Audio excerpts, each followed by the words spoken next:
السلام عليكم ورحمة الله وبركاته. الحمد لله رب العالمين والصلاة والسلام على أشرف المرسلين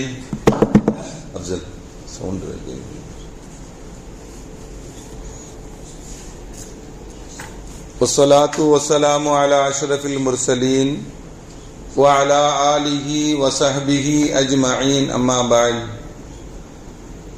فقد قال الله تعالى في القرآن العظيم والفرقان المجيد أعوذ بالله من الشيطان الرجيم بسم الله الرحمن الرحيم ربنا تقبل منا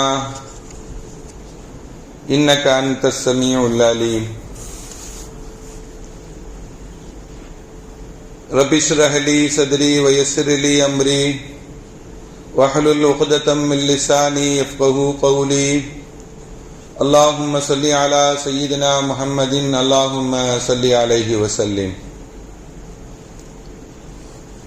கண்ணியத்திற்கும் மரியாதைக்கும் உரிய அல்லாஹுவின் நல்லடியார்களே, அருமையான சகோதர பெருமக்களே, அருமை நாயகம் ஹதரத் ஸல்லல்லாஹு அலைஹி வஸல்லம் உடைய பாக்கியம் நிறைந்த நல் உம்மத்துமார்களே, அருமையானவர்களே, எந்த விஷயத்தை கேட்க இருக்கிறோமோ அந்த விஷயத்தின்படி அமல் செய்யக்கூடிய பாக்கியத்தினையும் கேட்ட விஷயங்களை பிறருக்கு எத்தி வைக்கக்கூடிய பாக்கியத்தினையும் அல்லாஹ் நம் அனைவருக்கும் வழங்கிடுவானாக. நம்முடைய வாழ்நாட்களை அல்லாஹ் ஆரோக்கியமான வாழ்நாட்களாக ஆக்கி தருவானாக. மருத்துவமனைகளுக்கு செல்லாத காலங்களாக ஆக்கி தருவானாக. மருத்துவமனை செலவினங்களிலிருந்து அல்லாஹ் நம் அனைவரையும் முழுமையான முறையில் பாதுகாப்பானாக. எல்லா விதமான ஆபத்துகள், விபத்துகள், பலாய், முசீபத்துகள், பரவக்கூடிய தொற்று நோய்கள், அனைத்து விதமான பாவ செயல்களிலிருந்தும் அல்லாஹ் நம் அனைவரையும் முழுமையான முறையில் பாதுகாத்து நிம்மதியான, அமைதியான, ராகத்தான, சந்தோஷமான, மகிழ்ச்சியான வாழ்க்கை இந்த உலகத்திலும் நாளை மறு உலகத்திலும் அல்லாஹ் அளவில்லாமல் வழங்கிடுவானாக. நம்முடைய ஹலாலான ஹாஜத்துகள் அனைத்தையும் அல்லாஹ் நிறைவேற்றி தந்திர புரிவானாக. இந்த ஒரு மாத காலங்களில் ரமலான் முழுவதும் நாம் தொழுத தொழுகை, நோற்ற நோன்பு, ஓதிய குர்ஆன், வழங்கிய தான தர்மங்கள், இன்னபர நல்ல அமல்கள் அனைத்தையும் அல்லாஹ் கபூல் செய்வானாக. நம்முடைய வாழ்க்கையில் இந்த ரமலானோடு நிறுத்திவிடாமல் நிறைய ரமலான்களை அடையக்கூடிய நல்ல தௌஃபீக்கினையும் அல்லாஹ் நமக்கும் நம்முடைய குடும்பத்தார்களுக்கும் தந்தல் புரிவானாக.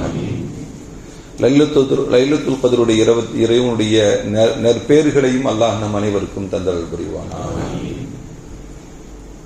அருமையானவர்களே, அல்லாஹ்வுடைய கிருபையினால் ரமலானை நீண்ட நாட்களாக எதிர்பார்த்து நமக்கு கிடைக்கப் பெற்று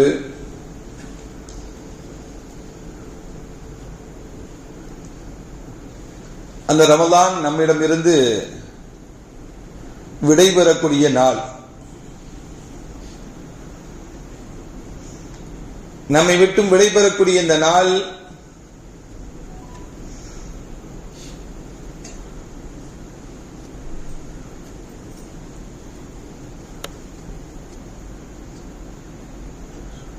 இந்த நாளை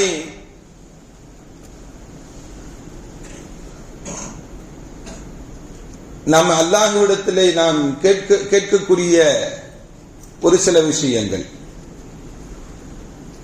இந்த விடைபெறக்கூடிய இந்த நாளில் நாம் அல்லாஹ்விடத்தில் கபூலியத்தை கேட்க வேண்டும். கபூலியத்துனா என்ன அப்படின்னா, இந்த ஒரு மாத காலங்களில் செய்த அமல்களை எல்லாம் ரப்பே நீ ஏற்றுக்கொள்வாயாக என்று ரப்பிடம் நாம் கேட்க வேண்டும். இது நபிமார்கள் செய்த துஆ. இது கஅபத்துல்லா எவ்வளவு உயர்தரமானது, அதுக்கு ஈடு இணையானது உலகத்தில் ஒன்று இருக்குமா அப்படின்னா இல்லை. கஅபத்துல்லாவுக்கு ஈடு இணையானது உலகத்தில் எந்த பொருளும் கிடையாது. அப்படிப்பட்ட கஅபத்துல்லாஹ்வை ஹஜ்ரத் இப்ராஹிம் அலைஹிஸ்ஸலாம் கட்டி நிறைவு செய்தவுடன் என்ன செய்தாங்க? கபூலியத்தை அல்லாஹ்விடத்துல கேட்டாங்க. ரப்பனா தகப்பல் மின்னா, யா அல்லாஹ் உன்னுடைய கட்டளையை நாங்கள் நிறைவு செய்திருக்கிறோம், நாங்கள் கட்டி முடித்திருக்கிறோம், இதை ஏற்றுக்கொள்வாயாக என்று கேட்டாங்க. அப்படி என்றால் எந்த அமலை நாம் நிறைவு செய்கிறோமோ அந்த நிறைவின் பொழுது நாம் அல்லாஹ்விடத்தில் கேட்கக்கூடிய வார்த்தை என்ன, துஆ என்ன, பிரார்த்தனை என்ன? யா அல்லாஹ் நாங்கள் செய்தோம், இதை ஏற்றுக்கொள்வோம், இதை ஏற்றுக்கொள்வாயாக. ஒரு 2 ரக்அத்துகள் தொழுதோம், யா அல்லாஹ் நான் செய்த தொழுகையை ஏற்றுக்கொள்வாயாக. ஒரு தான தர்மம் செய்தோம், அதை நீ யா அல்லாஹ் நீ ஏற்றுக்கொள்வாயாக என்று ஒவ்வொருடைய அமல்களிலும், அமலுடைய கடைசியிலும் இறுதியிலும் நாம் துஆ செய்ய வேண்டும். அதே போல இந்த ரமலான் நம்மை விட்டு விடைபெறக்கூடிய சமயத்தில் நாம் செய்த அமல்கள், நாம் செய்த பிரார்த்தனைகள், நாம் செய்த அழுகை, நாம் செய்த திலாவத், நாம் செய்த திக்ர் அனைத்தையும் ரப்பே நீ ஏற்றுக்கொள்வாயாக என்று அல்லாஹ்விடத்தில் கேட்கணும். அல்லாஹ் அனைத்தையும் ஏற்றுக்கொள்வானாக. அதே போல ஒவ்வொரு காரியத்தினுடைய முடிவும் நல்லதாக அமைய வேண்டும். ஒவ்வொரு காரியத்தினுடைய முடிவும் நல்லதாக அமைய வேண்டும்.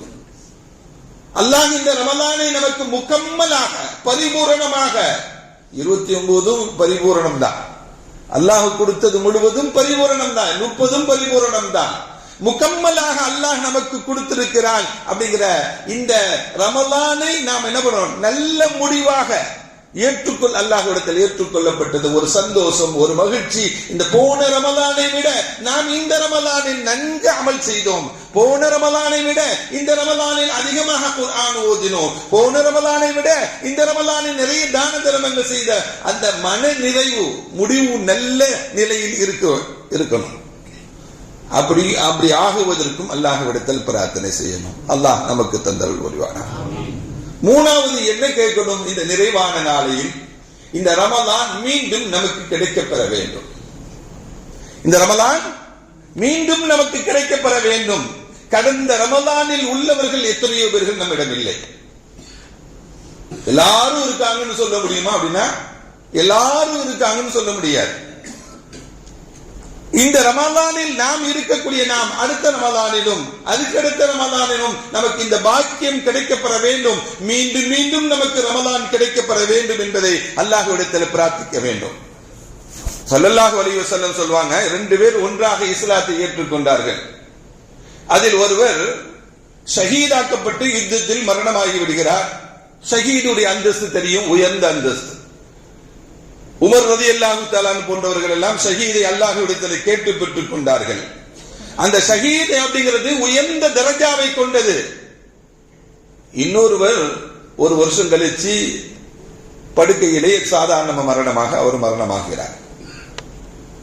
இந்த 2 நபர்களில் ஷஹீதாக்கப்பட்டவரை விட சாதாரண மரணமாக 1 வருஷம் கழித்து மௌத்தாகிறார்ல, அவர் சொர்க்கத்தில் உயர்ந்த அந்தஸ்தில் இருக்கிறார். எப்படி? ஷஹீத் அப்படிங்கிறது உயர்ந்த அந்தஸ்து. அதை விடவா சாதாரண மரணமானவருக்கு கிடைக்கிறது என்ன அப்படின்னா, ஸல்லல்லாஹு அலைஹி வஸல்லம் கேட்ட பொழுது ஸல்லல்லாஹு சொன்னாங்க, இவருக்கு 1 வருட காலங்கள் தொழுகை கிடைத்திருக்கிறது, 1 வருடத்தினுடைய ரமலான் கிடைத்திருக்கிறது, 1 வருடத்தினுடைய நோன்பு கிடைத்திருக்கிறது. இதெல்லாம் அவருடைய தரஜாவை உயர்த்தி விடும் என்றாங்க ஸல்லல்லாஹு அலைஹி வஸல்லம். அப்படின்னா 1 வருஷம் நமக்கு கிடைக்கப்படுறது அப்படின்னா வாழ்க்கை நம்முடைய அமல்களை உயர்த்தும், நம்முடைய தரஜாக்களை உயர்த்தும், சொர்க்கத்தில் உயர்ந்த அந்தஸ்தை பெற்றுத்தரும் என்பதுதான் நபிகள் நாயகம் ஸல்லல்லாஹு அலைஹி வஸல்லம் நமக்கு சொல்லித் தரக்கூடிய செய்தி. அருமையான பிரபுக்களே, அதனாலதான் மீண்டும் மீண்டும் ரமலான் கிடைக்க வேண்டும் என்று பிரார்த்தனை செய்து கொள்ள வேண்டும் என்று நாம் சொல்லுகிறோம். அல்லாஹ் திருக்குர்ஆனிலே இப்படி ஒரு வசனத்தை சொல்லுவான், வல்லதீன யூதூன மா அதவு வ குலூபுஹும் வஜிலா.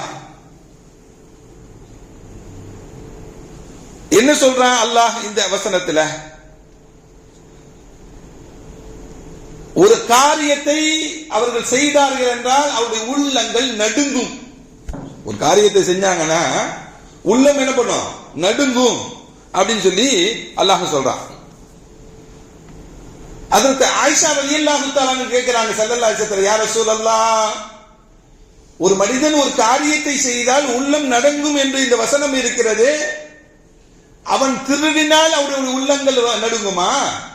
அவன் விபச்சாரம் செய்தால் அவனுடைய உள்ளம் நடுங்குமா? அவன் மது அருந்தினால் அவனுடைய உள்ளம் நடுங்குமா என்று நபிகள் நாயகம் ஸல்லல்லாஹு அலைஹி வஸல்லம் அவங்கள்ட்ட அன்னை ஆயிஷா ரலியல்லாஹு தஆலா கேட்டாங்க.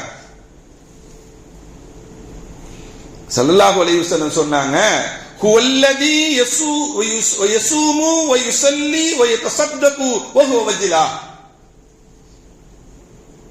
ஒரு மனிதன் நோன்பு நோக்கிறான், ஒரு மனிதன் தொழுகிறான், ஒரு மனிதன் தானம் தர்மம் செய்கிறான். அந்த நன்மை செய்யும் பொழுது அவருடைய உள்ளம் நடுக்கும். அல்லாஹ் இதை ஏற்றுக்கொள்வானா அப்படிங்கிற உள்ள நடுக்கம் ஏற்படும் என்றாங்க ஸல்லல்லாஹு அலைஹி வஸல்லம். நன்மை செய்யும் போதுதான், பாவம் செய்வது முதல்ல இந்த வஜ்லத் அப்படிங்கிறது, உள்ளம் நடுங்கிறதுங்கிறது. அப்படின்னா நாம் அல்லாஹ்விடத்தில் கபூலியத் என்ற நிலையில அல்லாஹ் ஏற்றுக்கொள்ள வேண்டும் என்ற உள்ள நடுக்கத்துடன் ஒவ்வொரு காரியத்தையும் செய்ய வேண்டும் என்பதுதான் நபிகள் நாயகம் ஸல்லல்லாஹு அலைஹி வஸல்லம் இந்த குர்ஆனுடைய வசனத்திற்கு நமக்கு விளக்கம் சொல்லக்கூடிய செய்தி. அருமையான பெருமக்களே, அதே போல ரமலான் வந்துருச்சு, சீக்கிரம் போயிடுச்சு அப்படின்னு எல்லாரும் பேசிக்கிறாங்க. அப்படிதானே போயிடுச்சு, விரைவாக சென்று விட்டது, நம்மை விட்டது, எல்லாரும் பேசிக்குவாங்க. ரமலானாகவே இருந்துட்டா அதுக்கு பெரிய மரியாதை ஒண்ணு இருக்காது, பெருசா ஒண்ணு இருக்காது. எல்லாருக்கும் ஒன்று முடிவு உண்டு. இப்படி ஒரு ஹதீஸ், ஒரு பிரபலமான ஒரு ஹதீஸ் எப்படி இருக்கு, பனி இஸ்ராயேல் காலத்தில் நடந்த நிகழ்வை ஸல்லல்லாஹு அலைஹி வஸல்லம் சொல்லுவாங்க. நிறைய பனி இஸ்ராயேல் ஹதீஸ் சொல்லுவாங்க. அந்த பனி இஸ்ராயேல் ஹதீஸ்ல ஸல்லல்லாஹு அலைஹி வஸல்லம் இப்படி ஒரு செய்தியை சொல்லுவாங்க. என்னன்னா, பனி இஸ்ராயேல் காலத்துல மூசா அலைஹிஸ்ஸலாம் கூட்டத்தார்கள்லாம் அல்லாஹ்ட்ட கேட்க சொன்னாங்களாம். மூசா அலைஹிஸ்ஸலாம், யா நபி அல்லாஹ், மூசா அலைஹிஸ்ஸலாம் அவங்களே, எங்களுக்கு நீண்ட வயசு வேணும், எங்களுக்கு மௌத்து வரக்கூடாதுன்னு துவா செய்யுங்கன்னு கேட்டாங்க. எங்களுக்கு மௌத்து வரக்கூடாதுன்னு துவா செய்யுங்கன்னு சொன்னாங்களாம். மூசா அலைஹிஸ்ஸலாமும் அல்லாஹ்ட்ட கேட்டாங்க, யா அல்லாஹ், இந்த உம்மத்து என்று கேட்க சொல்றாங்க, இவங்களுக்கு மௌத்தே வரக்கூடாதுன்னு கேட்க சொல்றாங்க, ரப்பே உங்களுக்கு மௌத்து வராம ஆக்கு அப்படின்னு கேட்டாங்க. அல்லாஹ் ஏற்றுக்கொண்டான், அல்லாஹ் கபூல் செய்து கொண்டான். என்ன ஆச்சு தெரியுமா, ஒவ்வொரு வயசுலயும் ஒவ்வொரு வீட்லயும் 500 வயசு உள்ளவங்க 600 வயசு உடையவங்க எல்லாம் சண்டை போட்டுட்டு உட்கார்ந்து இருக்காங்க. ஒரு வெறுப்பு ஏற்பட்டு விடும், ஒரு சலிப்பு ஏற்பட்டு விடும், வாழ்க்கையில் சந்தோஷமும் மகிழ்ச்சியும் இருக்கவே இருக்காது. அப்படி என்றால் என்ன, வாழ்க்கையில் ஒன்று உருவாக்கம் என்றால் அதுக்கு ஒரு முடிவு என்பது வேண்டும். அதே போல ரமலான் வந்தது, அது நம்மை விட்டு நிறைவு செய்து விட்டது. அடுத்த ரமலானையும் நாம் அடைய வேண்டும் என்ற ஆர்வமும் பாக்கியமும் நமக்கு கிடைக்க வேண்டும் என்று பிரார்த்தனை செய்து கொள்ள வேண்டுமே தவிர இருந்து கொண்டே இருக்கணும் அப்படிங்கிறது அது இயலாத நிலை என்பதுதான் இந்த நிகழ்வு நமக்கு சொல்லித் தரக்கூடிய செய்தி. அருமையான பெருமக்களே, அதே போல ரமலானில் நம்ம நிறைய அமல்கள் செய்தோம், அதிகம் தொழுதோம்னா தராவீஹ் தொழுகையே 20 ரக்காத்துகள் தொழுதோம் தினமும். எத்தனை சஜிதாக்கள், எத்தனை சஜிதா, 40 சஜிதா தினமும். 40 சஜிதா கொண்ட தொழுகை தினமும் நாங்கள் உபரியான வணக்கமாக வணங்குறோமானா இல்ல. அந்த பாக்கியத்தை கிடைக்கப்பட்டது என்ன, ரமலான் தான் நமக்கு. தஹஜ்ஜுத் தொழுதோம், ரமலானில் அல்லாத காலங்களில் சில பேர் தொழுகிறதுல சில பேர் தொழுகக்கூடிய பழக்கங்கள் உண்டு. தஹஜ்ஜுத் தொழுதோம், அதை குர்ஆனை கேட்டு நாம் தொழுதோம், முழு குர்ஆனையும் கேட்டு நாம் தொழுதோம். என்ன, அந்த பாக்கியம் நம்மை விட்டு நிறைவு பெற்று செல்கிறது. நபிகள் நாயகம் ஸல்லல்லாஹு அலைஹி வஸல்லம் சொன்னாங்க, அதிகமான சஜ்தா அப்படிங்கிறது எதை பெற்று தரும் தெரியுமா, சொர்க்கத்தையே பெற்று தரும். ரபிஆ என்று சொல்லக்கூடிய ஒரு சஹாபி ஸல்லல்லாஹு அலைஹி வஸல்லத்துக்கு பணிவிடை செய்யக்கூடியவர். யாராவது ஒரு சின்ன உதவி செய்தா உனக்கு என்னமா வேணும்னு சொல்லி ஒரு அன்பளிப்பு கொடுக்கக்கூடிய பழக்கம் இருக்கு ஸல்லல்லாஹு அலைஹி வஸல்லம். ரபிஆ ஸல்லல்லாஹு அலைஹி வஸல்லத்துக்கு தஹஜ்ஜுதுக்கு தண்ணி கொண்டு வருவார், ஒழு செய்யறதுக்கு, பாத்ரூம் போயிட்டு வரதுக்கு தண்ணி வந்து கொடுப்பாரு. அவரு சின்ன வயசு பிள்ளை தான் அவரு. ஸல்லல்லாஹு அலைஹி வஸல்லம் கேட்டாங்க, சல்லியா ரபிஆ, ரபிஆவை ஏதாச்சும் கேளு உனக்கு தர்றேன்னாங்க. நம்ம எல்லாம் என்ன கேட்டிருப்போம், ரசூலுல்லாஹ் கேட்டாங்க ஏதாச்சும் கேளுங்கன்னு கேட்டா நம்ம என்ன பண்ணுவோம், உலகத்து சம்பந்தமா ஒரு கடை வேணும், வியாபாரம் வேணும், தொழில் வேணும், அதுக்கான துவா செய்யுங்க அப்படி நாம கேட்டிருப்போம். அவர் என்ன கேட்டது தெரியுமா, முராஃபகத்துக்கு ஃபில் ஜன்னah, நான் சொர்க்கத்தில் உங்களுடன் இருக்க வேண்டும் யா ரசூலல்லாஹ், அந்த பாக்கியத்தை எனக்கு தாங்க அப்படின்னாங்க. முராஃபகத்துக்கு ஃபில் ஜன்னah, சொர்க்கத்தில் உங்களுடன் இருக்க வேண்டும், அந்த பாக்கியம் எனக்கு வேண்டும், அதற்காக வேண்டி நீங்க அதை எனக்கு தாருங்கள், கேட்டு நான் இதை உங்களிடம் நான் கேட்கிறேன். ஸல்லல்லாஹு சொன்னாங்க, உனக்கு கிடைக்குமா கஸ்ரத்து சுஜூத், அதிகமா சஜிதா செய்து கொள், அதிகமாக தொழுது கொள் என்று சொன்னாங்க நபிகள் நாயகம் ஸல்லல்லாஹு அலைஹி வஸல்லம். அருமையான பெருமக்களே, அதிகமான சஜிதாக்கள் மூலமாக, தொழுகை மூலமாக சொர்க்கமே கிடைக்கப்பெறும் என்பதுதான் நபிகள் நாயகம் ஸல்லல்லாஹு அலைஹி வஸல்லம் சொன்னாங்க. அல்லாஹ் அந்த உயர்ந்த பாக்கியத்தை தருவானா. அருமையான பெருமக்களே, அதிகமாக குர்ஆன் ஓதி இருக்கிறோம், அதிகமாக குர்ஆனை கேட்டு இருக்கிறோம். அந்த குர்ஆனிலிருந்து எவ்வளவு வரலாறுகளை நாம் காது கொடுத்து கேட்டு இருக்கிறோம். நபிமார்களுடைய வரலாறுகளை எவ்வளவு கேட்டு இருக்கிறோம். அந்த நபிமார்கள் நமக்கு சொல்லித் தரக்கூடிய வாழ்க்கையுடைய பாடமும் படிப்படியும் என்ன நமக்கு.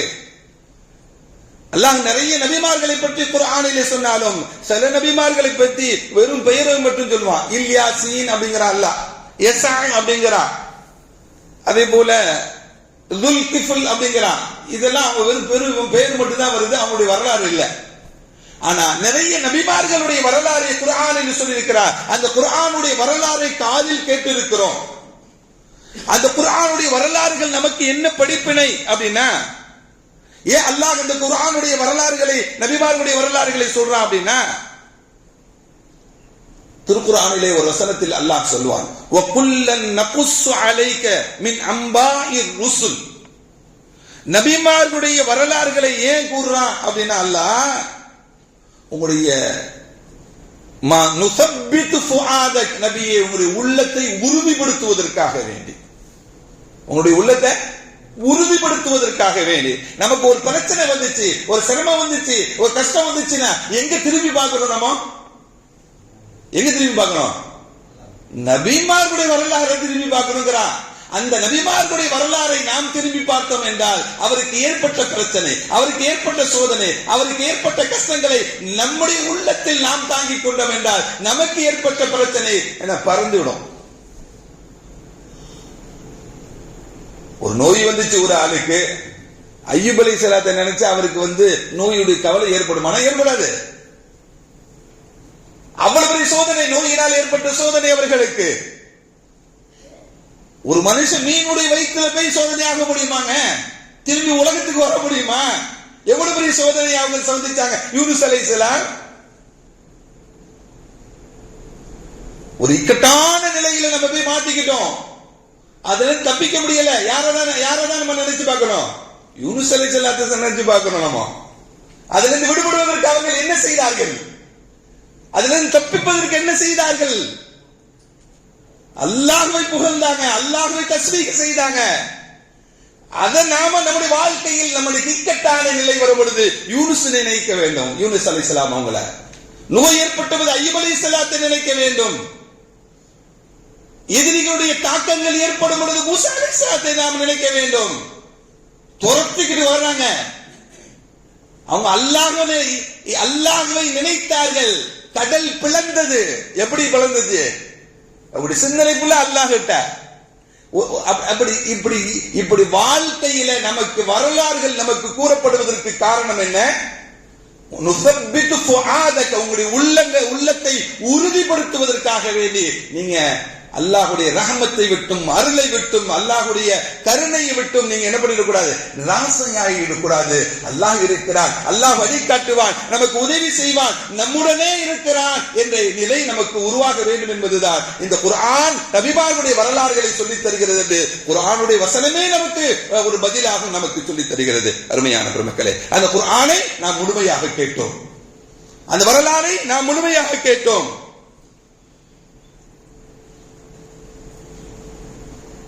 ஹஜ்ரத் நூஹ் அலைஹிஸ்ஸலாத்து வஸ்ஸலாம் அவர்கள் 950 வருடங்கள் இந்த உலகத்தில் வாழ்ந்தார்கள்.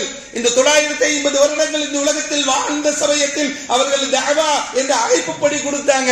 அவர்கள் 950 வருடங்கள் வாழ்ந்து அழைப்புப்படியினுடைய விளைவு என்ன தெரியுமா? ஒரு நாளைக்கு ஒரு ஆள் இஸ்லாத்தை ஏற்றுக்கொண்டு வந்தாலும் 950 பேர் இருந்திருப்பாங்க. வருஷத்துக்கு ஒரு ஆள் வந்தாலும். ஆனா எவ்வளவு பேர்? 80 பேர். ஒரு ஹதீஸ்ல ஒரு ரிவாயத்துல வருது 40 பேர் சொல்றாங்க. 40 பேர் 80 பேர் தான் 950 வருடங்கள் அழைப்புப்படி குறித்தனுடைய விளைவு. 80 பேர்கள் தான் இஸ்லாத்தை ஏற்றுக்கொண்டார்கள் என்றால் அவர்கள் விட்டுவிடவில்லை, அல்லாஹ்விடத்தில் ஒப்படைச்சாங்க. என்ன ஒப்படைச்சாங்க? ரப்பி என்னுடைய இறைவா, இன்னி தஅவுது கௌமி என்னுடைய கூட்டத்தார்களை நான் அல்லாஹ் உன்னுடைய பக்கம், ஏகத்துவத்தின் பக்கம், இஸ்லாத்தின் பக்கம், மார்க்கத்தின் பக்கம், ரப்பின் பக்கம் நான் அழைத்தேன். லைலம் வ நஹாரா இரவு பகலாக நான் அழைத்தேன். அஅலன்து லஹும் அஸ்ரர்து லஹும் இஸ்ராரா பகிரங்கமாகவும் அழைச்சேன், ரகசியமாகவும் அழைச்சேன், பொது அழைப்பாகவும் கொடுத்தேன், இண்டிவிஜுவல் அழைப்பாகவும் கொடுத்தேன். அவங்க என்ன பண்ணல, செவிதாய்க்கவில்லை. அவங்கள்ட்ட போய் சொன்னா அவங்க காதை முடிக்குவாங்க. அப்படி என்ன பண்ணுவாங்க, காதை கையை வச்சு முடிக்குவாங்க. அருமையானவர்களே, அவர்கள் அல்லாஹ்வுடைய ரஹமத்தை விட்டு நிராசையாகவில்லை, அல்லாஹ்வுடைய ரஹமத்தை விட்டு நிராசை அடையவில்லை. இதெல்லாம் நமக்கு நாம் குர்ஆனை நாம் காது கொடுத்து கேட்டு இந்த வரலாறுகள் எல்லாம் படிப்பினை நமக்காக வேண்டி. அதே போல ஐஷா ரலியல்லாஹு தஆலா சொல்லுவாங்க, ஸல்லல்லாஹு அலைஹி வஸல்லம் அஹ்லாக்குகள் என்ன, குணங்கள் என்ன, எப்படி இருந்தது? கான குலுகுஹு அல் குர்ஆன், அவருடைய குணம் எல்லாம் குர்ஆனாகவே இருந்தது. குர்ஆனில் எந்த குணங்கள் சொல்லப்பட்டிருக்கிறதோ, எந்த நற்குணங்களை பற்றி குர்ஆன் உயர்த்தி சொல்லுகிறதோ அந்த நற்குணங்கள் எல்லாம் யாரிடம் இருந்தது? நபிகள் நாயகம் ஸல்லல்லாஹு அலைஹி வஸல்லம் இருந்தது. அந்த நபிகள் நாயகம் ஸல்லல்லாஹு அலைஹி வஸல்லம் குர்ஆனாகவே வாழ்ந்து விட்டு சென்றார்கள் என்பதுதான் அன்னை ஆயிஷா ரலியல்லாஹு தஆலா நமக்கு சொல்லித் தரக்கூடிய செய்தி. அப்படி என்றால் என்ன, இந்த உலகத்தில் நான் வாழக்கூடிய சமயத்தில் குர்ஆனுடைய அந்த கேரக்டர் நமக்கு வரணும், அந்த குணம் நமக்கு வரணும். ஸல்லல்லாஹு அலைஹி வஸல்லம் ஃபர்தான தொழுகையை சுருக்கி தொழுகைக்கு சொன்னாங்க. நம்ம கியாமுல் லைல் எவ்வளவு நேரம், 1.5 மணி நேரம் தொழுகிறோம். ஒரு ஜுசு ஒரு ரக்காத்துல ஓதுனோன்னு அப்சா, முதல் ரக்காத்துல கால் வலி வந்துருச்சு அப்சா, கொஞ்சம் பிரிச்சு தொழுவீங்க அப்சா சொல்றோமா இல்லையா? நேற்று என்னை படுத்திட்டாருப்பா அவரு அப்படின்னு பேசுறாங்க. ஆமா, எனக்கு காதுல வந்த செய்தி.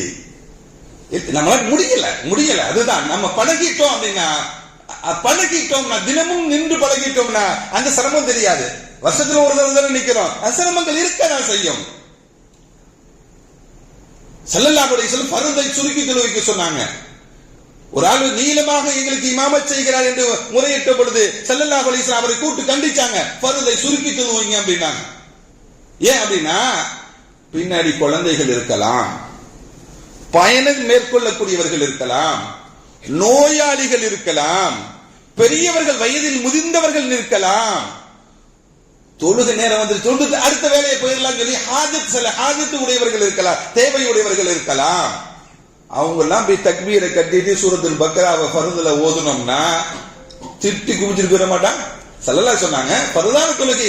ஏன்னா இந்த உம்மத்தின் மீது அவர்கள் கருணை காட்டினார்கள், ரஹ்மத் செய்தார்கள். இந்த ரஹ்மத் நம்முடைய வாழ்க்கையில் வேணுங்க. இந்த உம்மத்தின் மீது ஸல்லல்லாஹு அலைஹி வஸல்லம் கருணை காட்டினாங்க, ரஹ்மத் செய்தாங்க. அந்த ரஹ்மத்தும் கருணையும் நம்மிடம் வேண்டும். அல்லாஹ்விடத்துல யா அல்லாஹ் எனக்கு ரஹ்மத் செய்வாயாக, யா அல்லாஹ் எனக்கு ரஹ்மத் செய்வாயான்னு கேட்கிறோம். அந்த ரஹ்மத்தை அல்லாஹ்ட்ட கேட்கும் பொழுது நம்மகிட்ட அந்த ரஹ்மத் இருக்கான்னு பார்க்கணும். என்ன பார்க்கணும் சொல்லுங்களேன். ஆனா நம்ம செய்யறது இல்ல, மத்தவங்களை கருணை காட்டுறது இல்ல. நாம மட்டும் அல்லாஹ்ட்ட கேட்டா அல்லாஹ் எப்படிங்க தருவான்? எப்படி தருவான்? அல்லாஹ்விடத்தில் நாம் கருணையை கேட்கும் பொழுது நம்மிடம் இருக்கிறதா அந்த குணம்? நம்மிடம் இருக்கிறதா அந்த குணம்? அந்த இயல்பு நம்மிடம் வர வேண்டும். ஒரு ஒட்டகம் சத்தம் போட்டது ஸல்லல்லாஹு அலைஹி வஸல்லம் பக்கத்துல போய் தடவி கொடுத்தாங்க ஸல்லல்லாஹு அலைஹி வஸல்லம். என்னன்னு கேட்கப்பட்டுச்சு, இந்த ஒட்டகம் சுமை அதிகமாக சுமத்தப்படுகிறது, சரியான உணவு கொடுக்கப்படலன்னு சொல்லி இந்த ஒட்டகம் என்னிடம் முறையிடுகிறதுன்னு சொன்னாங்க ஸல்லல்லாஹு அலைஹி வஸல்லம். யார் இதனுடைய உரிமையாளர் கூப்பிடுங்கன்னாங்க. அதுக்குண்டான உரிமையை கொடுங்கன்னு சொன்னாங்க ஸல்லல்லாஹு அலைஹி வஸல்லம். அப்படின்னா என்ன, அந்த ஒட்டகத்தின் மீதும் கருணை காட்டினாங்க, மனிதன் அல்லாதவர்கள் மீதும் ரசூலுல்லாஹ் மீது கருணை இருந்தது. அப்படி என்றால் என்ன, அவங்களுடைய வாழ்க்கை குர்ஆனாகவே இருந்தது. ஆயிஷா நாயகி சொல்றாங்க, அவருடைய உள்ளம் கருணை உள்ளதாக இருந்தது. இந்த உள்ளம் நமக்கு வேணுமே. நம்முடைய அகலாக்குகள், நம்முடைய குணங்கள் எல்லாம் குர்ஆனாக இருக்க வேண்டும். நம்மிடம் கருணை, மற்றவர்கள் மீது கருணை காட்ட வேண்டும். நம்ம அல்லாஹ்விடத்தில் யா அல்லாஹ் என்னை மன்னிச்சிடுன்னு கேட்கிறோம், பாவ மன்னிப்பு கேட்கிறோம், அழுது கேட்கிறோம், தப்பு செஞ்சிட்டோம் கேட்கிறோம். நாம பிறரை மன்னிக்கணுமா இல்லையா? எத்தனை பேரை மன்னித்து விட்டோம் நாம்? எத்தனை பேருடைய தவறுகளை நாம் மன்னித்தோம்? நாம் மன்னிக்க மாட்டாங்க. எத்தனை பேர் திமிரு பிடிச்சிருக்கிறாங்க தெரியுமா? நீ மன்னிக்கலன்னா அல்லாஹ் உன்னை எப்படி மன்னிப்பான்? உன்னிடம் அந்த மன்னிப்புடைய குணம் வந்து விட்டால் உனக்கு மகபிரத்து கிடைத்து விடும். நீ பிறரிடம் கருணை காட்டி விட்டால் உனக்கு ரஹமத்து கிடைத்து விடும். குர்ஆனுடைய அகலாக்குகள் பண்புகள் உன்னிடம் வந்து விட்டால் குர்ஆன் உனக்கு வழிகாட்டி விடும். அது சிம்பிள், இவ்வளவுதான் குர்ஆன். அருமையானவர்களே, நான் நிறைவுக்கு வருகிறேன், நேரமும் ஆயிடுச்சு. சதகத்துல் ஃபித்ர பத்தி சொல்லணும். ஸல்லல்லாஹு அலைஹி வஸல்லம் இப்னு அப்பாஸ் ரலியல்லாஹு தஆலா சொன்னாங்க, ஃபரத நபி ஸல்லல்லாஹு அலைஹி வஸல்லம் சதகத்துல் ஃபித்ர். ஸல்லல்லாஹு அலைஹி வஸல்லம் வந்து சதகத்துல் ஃபித்ரை நமக்கு கடமையாக்கி இருக்கிறாங்க. தஹரத்துல் லிஸ்ஸாயிம், நோன்பாளிகளை சுத்தப்படுத்துவதற்காக வேண்டி. எதுல இருந்து? மினல் லக்வி வர் ரஃபதி, நம்முடைய இருக்கக்கூடிய தவறுகளை நிறைவு செய்வதற்காக, சரி செய்வதற்காக வேண்டி, அதுக்காக வேண்டி நமக்கு சதகத்துல் ஃபித்ரை கடமையாக்கி இருக்கிறாங்க. துஅமத்துல் லில் மசாகின், மிஸ்கீன்கள் ஏழைகள் அந்த பிறநாள் தினத்தில் உணவு உண்டு வாழ வேண்டும் என்பதற்காக 2 காரணத்தை சொல்றாங்க ஸல்லல்லாஹு அலைஹி வஸல்லம். நம்ம தொழுகையில ஒரு தவறு நடந்துச்சு அப்படின்னா அதுக்கு ஒரு பரிகாரம் செய்யறோம். 2 சஜிதா செய்து அது பரிகாரத்தை செய்வது போல நோம்பில் ஏற்பட்ட தவறுகளை போக்குவதற்கு என்ன செய்யணுங்கிறாங்க ஸல்லல்லாஹு அலைஹி வஸல்லம்? சதகத்துல் ஃபித்ர் கொடுக்கணுங்கிறாங்க. அதே போல பெருநாள் அன்று நாம் சந்தோஷமாக மகிழ்ச்சியாக இருப்பது போல நம்முடைய ஏழை சகோதரர்கள் அவர்களும் அன்றைய தினம் யாரிடமும் கையேந்தி விடாமல் இருக்கணும். நம்ம வீட்டுல நல்ல சமைத்து சாப்பிடுவதை போல அவருடைய வீடுகளிலும் நல்ல சமைத்து சாப்பிடணும் அப்படிங்கிற ஒரு கான்செப்டை தான் நபிகள் நாயகம் ஸல்லல்லாஹு அலைஹி வஸல்லம் சொன்னாங்க. அருமையான பெருமக்களே, இது எவ்வளவு கொடுக்கணும், ஏன் கொடுக்கணும், எவ்வளவு கொடுக்கணும் அப்படின்னா, ஷாஃபி மதுஹப்ல ஒரு அளவு சொல்றாங்க, ஹனபி மதுஹப்ல ஒரு அளவு சொல்றாங்க. ஹனபி மதுஹப்ல 2 கிலோ 400, ஷாஃபி மதுஹப்ல 3,200. ஹனபி மதுஹப்ல 2,400 அப்படிங்கிறது நாம் உண்ணக்கூடிய அரிசி, கோதுமை அல்லது அதனுடைய ரேட்டு. நம்ம 1 கிலோ 60 ரூபாய்க்கு 1 கிலோ அரிசி வாங்கி சாப்பிடுறோம் அப்படின்னா 2,400 கிலோக்கு எவ்வளவு வருதுமா? 150 ரூபா. எவ்வளவு கொடுத்துடணும்? 150 ரூபா கொடுத்துருவோம். இல்ல, நம்மளே ரேட்டை முடிவு பண்ணிக்கணும். எவ்வளவுன்னு சொல்லலையேன்னு கேட்பாங்க. நம்ம தான் முடிவு பண்ணிக்கணும். நம்ம வீட்டுல எவ்வளவு அரிசி வாங்குறோம் அப்படிங்கறத நம்ம முடிவு பண்ணிக்க வேண்டியதான். ஷாஃபி மதுஹபை சார்ந்தவர்கள் 3,200 அப்படிங்கிறத தானியமாக தான் கொடுக்கணும்னு சொல்றாங்க பெருமக்கள். அரிசியோ கோதுமையோ நம்ம என்ன பண்ணணும்? தானியமாக கொடுத்துடணும் அப்படிங்கிறத பெருமக்கள் நமக்கு சொல்றாங்க. அதே போல நாம இந்த சதகத்துல் ஃபித்ரை தொழுகைக்கு முன்னாடியே கொடுத்துறோம். எப்ப கொடுக்கணும் அப்படிங்கிறது நமக்கு மார்க்கம் சொல்லும் பொழுது, பெருநாளுடைய ஃபஜர் உதயமானதிலிருந்து தொழுகைக்கு முன்பு வரையும் கொடுத்துடலாம் அப்படின்னு சொல்லி மார்க்கம் சொல்லுது. நான் இன்னைக்கே கொடுத்துடலாமா அப்படின்னா தாராளமாக கொடுத்துக் கொள்ளலாம். இன்னைக்கு கொடுத்துடலாமான்னா தாராளமா என்ன பண்ணிக்கலாம். இப்ப இங்கேருந்து ஒரு ஆள் இருக்கிறாங்க, அவர்கிட்ட போய் கொடுக்க முடியாது. இன்னைக்கு கொடுத்து அனுப்பிட்டா நாளையுடைய உணவுக்கு கிடைச்சிரும். ஃபஜருக்கு அப்புறம் கொடுத்தோம் அப்படின்னா அவருக்கு போய் சேராது அன்னைக்கு. என்ன, அதெல்லாம் இன்னைக்கு கொடுத்துடலாம். இந்த ஜக்காத்தாக இருக்கட்டும், சதக்காவாக இருக்கட்டும், பிஃபோர் செஞ்சுக்கலாம், லேட்டா தான் செய்யக்கூடாது. இப்ப ஜக்காத்து ஜனவரி 1 அப்படி கடமை அப்படின்னா என்ன, ஜனவரி டிசம்பர்லயே செய்யலாம், நவம்பர்லயே செய்யலாம். ஆனா பிப்ரவரி மார்ச் வரையும் நம்ம பிற்படுத்தக்கூடாது, முற்படுத்திக் கொள்ளலாம் அப்படிங்கறத மார்க்கம் நமக்கு சொல்லித் தருது. இந்த சதகத்துல் ஃபித்ரையும் நாம் சரியாக நிறைவேற்ற வேண்டும். வல்லோன் அல்லாஹ் நம்முடைய அமல்களை எல்லாம் அனைத்தையும் கபூல் செய்வானாக. வ ஆகிரு தஅவானா அல்ஹம்துலில்லாஹி ரப்பில் ஆலமீன். அஸ்ஸலாமு அலைக்கும் வ ரஹ்மத்துல்லாஹி வ பரகாத்துஹு.